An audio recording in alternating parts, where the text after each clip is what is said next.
Hello and welcome to a warm evening here in Madagascar. Hope you're all doing well. So today I thought I'd talk to you about different types of expeditions and wilderness medicine that's out there and different resources you can use whilst you're preparing for these expeditions, as well as different resources you might want to consider taking on these expeditions. So I broadly count expeditions into three categories. And this is a personal thing, as if you read different books it says different things. But the three broad categories I consider are sort of static medical expeditions. So these are like the expedition I'm here on here, where we've got a solid base camp. You have a medical centre and you come back to the same place every day, and you only take the bare minimum equipment with you out on each day. This is probably the most common one you're going to see, as it's used for school groups. It's used for many different scientific researchers, geography research, all of this sort of stuff really benefits from the static or base camped expedition. The second type of expedition I consider is more of a mobile one, and this is sort of, if you example, going from base camp 1 to base camp 2, climbing Everest or climbing Kilimanjaro into lots of different locations. You'll take most of your equipment with you, but you have a set endpoint each day, and you hopefully have a general idea of different facilities at each endpoint. The third type of expedition I tend to think of is the more adventurous ones. These are the people who are exploring the Amazon, who are trekking across the Sahara. We don't necessarily have a set endpoint where you might be having to camp due to time of the day, due to weather conditions, all of this sort of stuff. And these people are generally the ones who have to carry all the equipment they could possibly need with them. So that's a very broad overview of the three main categories. There are some others, and one notable one is the expeditions which are revolving around water. This could be over water or underwater, and again they'll have slightly different bits of equipment you need to consider.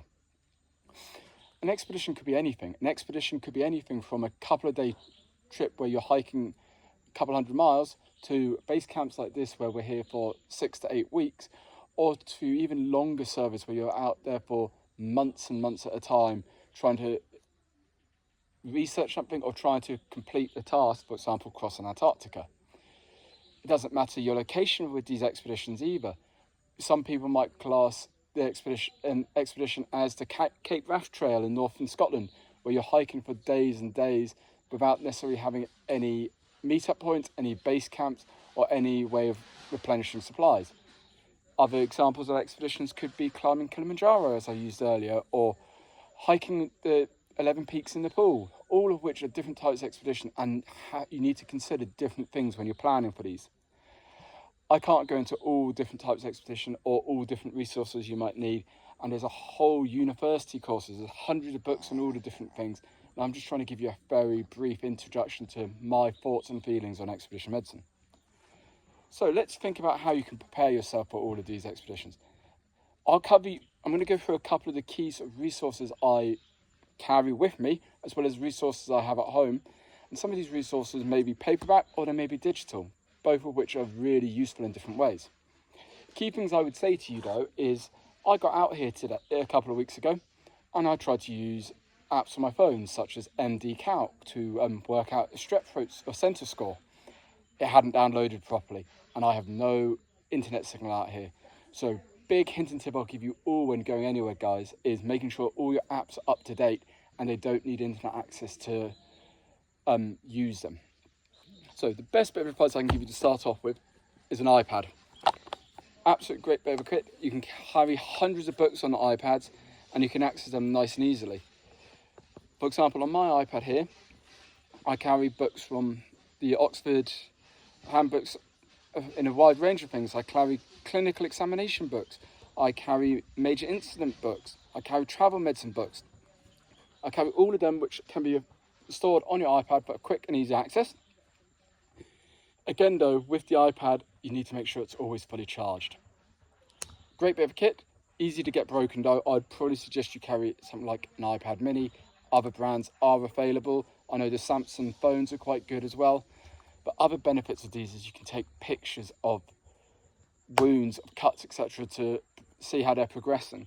So having something where you can store information, you can even write notes on them, you can write patient report forms, great bit of kit to have. So, books I consider when I've got at home. Well, I think we all know this one. I know it's slightly out of date, but it's the one we have out here. It weighs an absolute ton to take anywhere, but it is your godsend going anywhere. I tend to have the BNF on my phone. As you know, it's regularly updated. It's easy to use, and you can do all your interactions within seconds. Really important book to have and consider. But there are other apps out there which do similar things.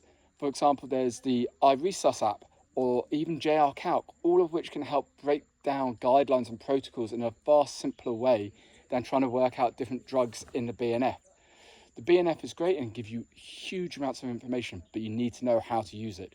Whereas JRCalc and iResus and 100 other apps out there, MDCalc for example, can be used by anyone in a rush, and they can give you the information you need quickly. Might not be in as much detail, but you can use both apps together. So, as I said, JRCalc is something I've also got on my phone, mainly used by paramedics, but I know when I've done expedition weekends with junior doctors, with student doctors, they actually think it's a really good app as well, because it can just break down some of these guidelines if you're not entirely sure in yourself what you need to do. So, those are sort of the two big ones I consider. As I said earlier, MDCalc is another great app to have on your phone, and it can just help give you that extra confidence in your clinical decision making.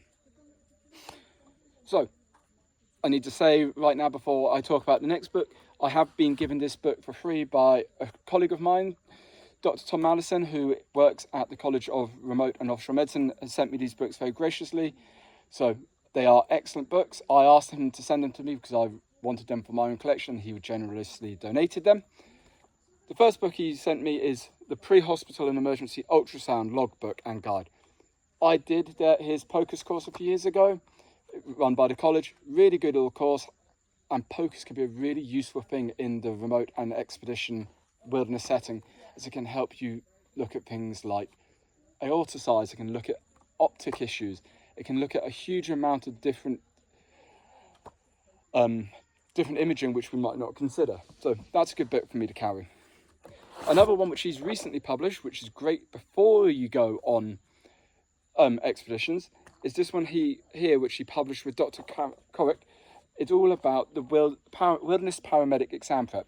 This is an exam run by an American institution, if I remember off the top of my head, but it's a really good and thorough exam you might want to consider taking before entering this world. It's not just for paramedics. There's similar exams for doctors, for nurses, and all the information in this book is really useful and can help prepare you for most expeditions you might consider going on. So, next book I've got here is just a wee little field guide. It's the Remote and Offshore Medicine Field Guide. It covers loads of things, from cause of chest pain to different type of medications you might have to carry, all of which is put in a nice simple book. It's made of really good quality paper, so you don't need to worry about it getting wet.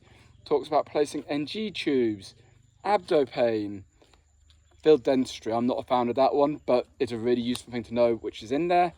It talks about different types of skin problems, and it talks about things like tropical medicine like malaria and so forth. It is a really good basic guide for what you might need on each expedition. It says itself in the book itself that it is only a guide, it's only an entry book.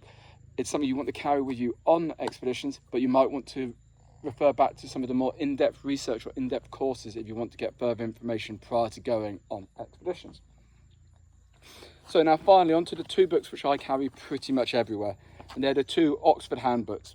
Oxford handbooks make some really good books for all of us in the medical field. These are my two favourite, and these are the two I carry most places I go. You've got the pre-hospital care one, which I'm pretty sure anyone who's done the DIP IMC would be well aware of. It's sort of the basic Bible for that. It covers absolutely everything from different medications to different types of patient assessment to different things you need to consider with major incidents, for child health, for substance abuse. It's a great little book to carry. It's a great reference book to have, and it's written in a really simple way that if you need to get the information quickly, you can look it up within a couple of minutes. But then when we go into expedition wilderness medicine, this is the next step up. As you can see, a bit thicker than the pre-hospital one. The expedition and wilderness medicine one tries to break down all the information you might need to know before you go on an expedition, when you're preparing your kit, and different conditions you might come across whilst on these expeditions. talks to you about ethics of expeditions, different types of insect bites. It talks about history taking, asthma. Obviously, like everything, it's got some nice images in the middle for you to have a good look at.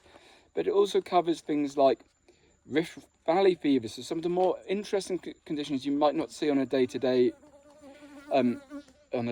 practice. It covers things like meningitis. Malaria is a big one. It talks to you about different malaria medications for different areas going to. It talks to you about mental health and expeditions and what to do after the expedition's finished to make sure everyone is settling back into normal day-to-day life. It even goes into things about different types of animals that can cause trauma. It talks about bears, big cats, but where we are, it could even be things like cows, horses, dogs are a big one, hippos. It goes into a huge amount of detail on lots of different things. It talks about how to deal with anaphylaxis, talks about venomous marine animals. It covers a huge variety of different bits of different things you might want to consider when planning an expedition, and it puts it out in a nice simple way and covers each of them in different sections. For example, it talks about cold climate expeditions, mountain and high altitude expeditions, inland and coastal water, offshore, underwater, deserts, tropical forest, caving. That's just to name a few. This is a really good book to have. Not that I'm trying to push it on any of you guys, but this is the book I swear by and I really enjoy. As I said, there's loads of other expedition books out there you might want to consider, and you need to even consider which one's your take on each expedition. I will also talk to you at some point about different courses you can do to prepare yourself to go on these expeditions, but these are the things I carry with me on a day-to-day basis when I'm out in the field. Hope this helped.